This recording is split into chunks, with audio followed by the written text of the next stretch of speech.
Hey guys, welcome back to another video with your man Jay. Today we're going to be talking about the MacBook Neo.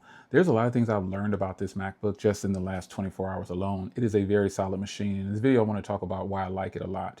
So first off, I didn't do a video on my new MacBook Pro, but I've since moved away from the Mac Mini. The Mac Mini is a great machine, but I felt like the MacBook Pro was going to be a better approach to me because I didn't want to do a desktop setup anymore.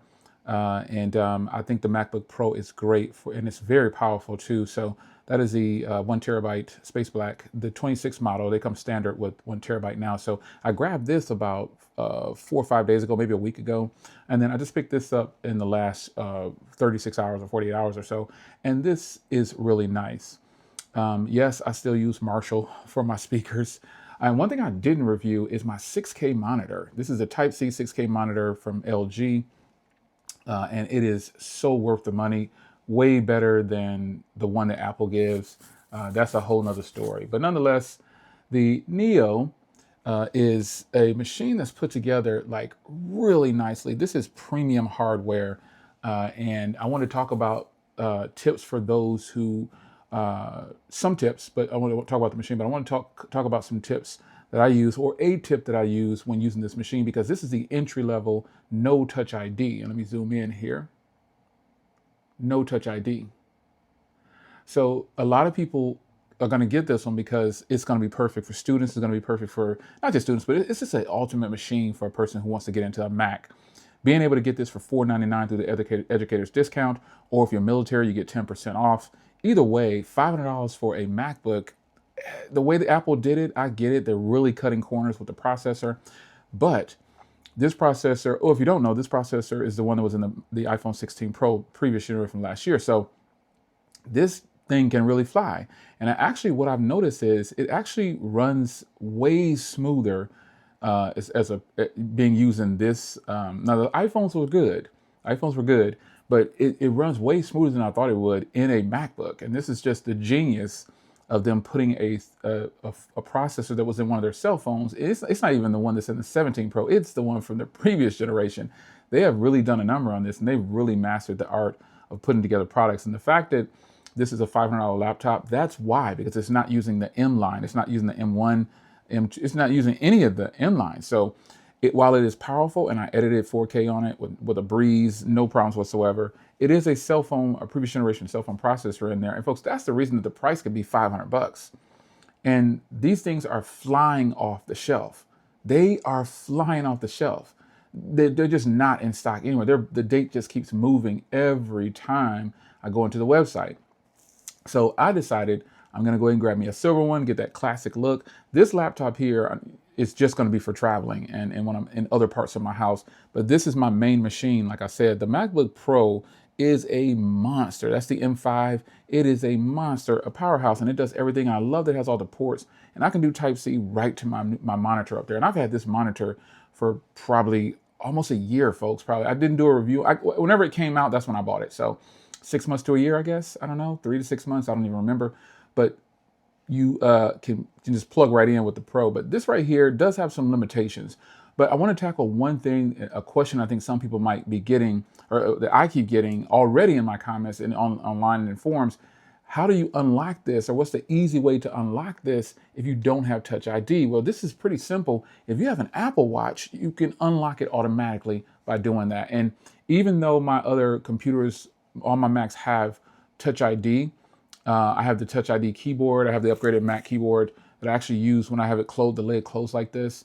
I still have it unlocked from my watch. That is something that you can do.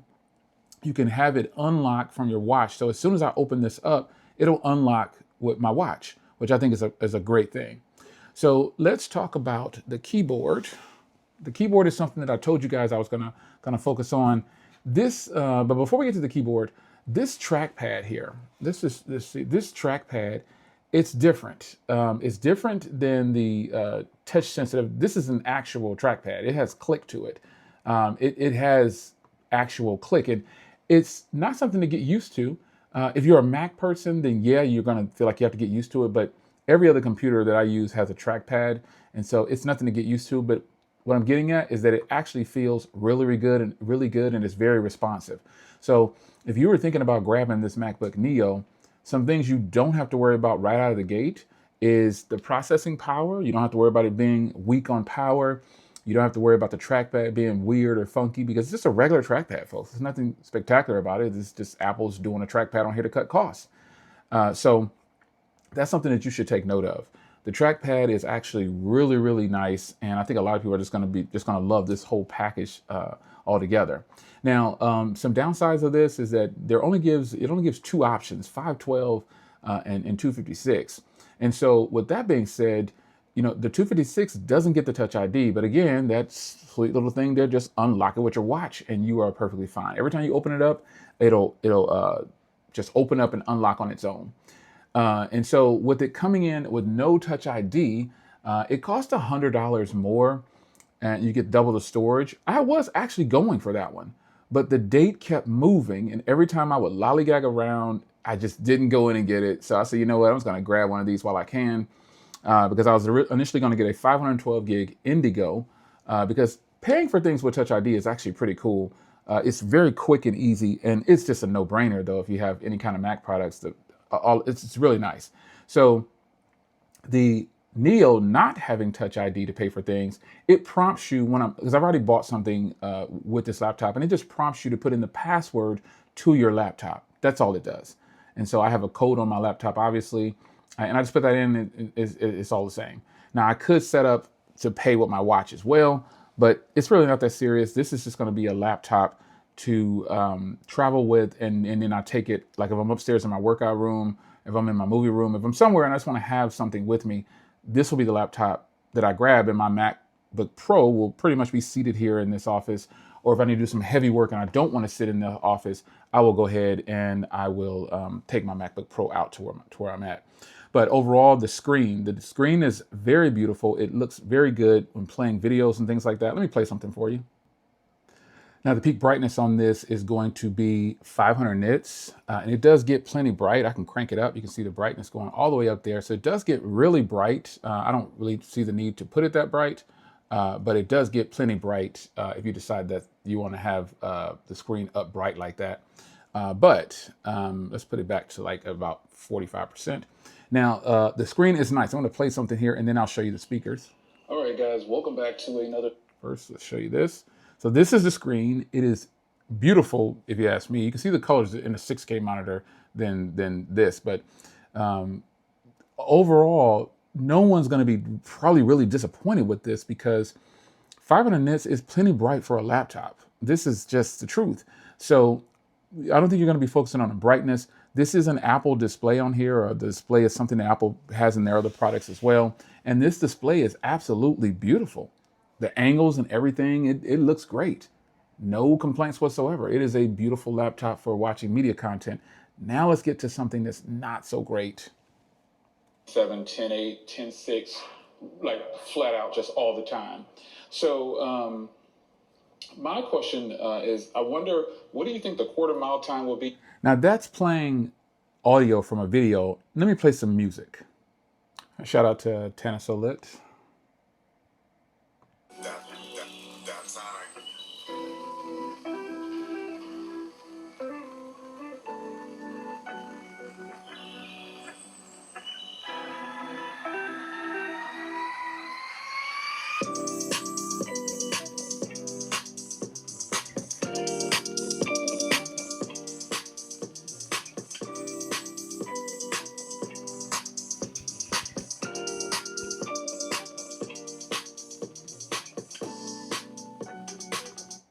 Okay, what I will say is that the sound coming from these speakers, folks, that's at full volume.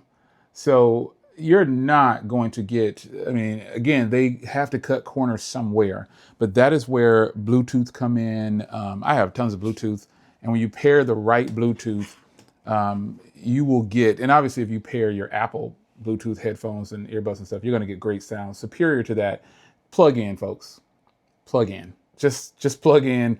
Do yourself that favor and just plug in. I think that's going to be your best option. Unless you're in a very quiet office like mine or a quiet area, plug in, folks. Don't waste your time not plugging in because these speakers are going to disappoint. They are not. This is a a very affordable laptop from Apple, and so they cut corners. Some people think they cut corners on the processor, but the speakers are probably the weakest point of this laptop. Probably the weakest. Now, I'll demo the cameras at some point for you, but that 1080p camera, that camera is phenomenal, man. It's actually really good. So there's not a lot to dislike about this laptop already. I can already tell that I can see why it's such a hit, and I can see why so many people like it. I can see why it's selling out, and it's totally worth it, especially for people who can get this for $499 plus any kind of credits or discounts. Yeah, that's a huge plus. Now, I will be showing you or talking to you later in another video why I think this is a better purchase than an iPad. For sure, this is a way better purchase than an iPad. And it's just, I think Apple probably wants everybody to start buying this instead of an iPad, because people were asking for Mac OS on the iPad. Well, here they've done Mac OS in an actual Mac, and it works flawlessly, folks. So this is another shaky cam production. I wanted to follow up 24 hours or 36 hours later with the MacBook Neo. Some areas that I didn't cover is like battery and stuff like that, but in performance, trust me, we'll get to the battery. You're gonna really love this for battery. There's not very many dislikes for me on here for this laptop. So I'll get to some of those later on in a more detailed video, but I hope you guys enjoyed this video, and stay locked in the comment section. Let me know what color you got and what memory option you got. Take care.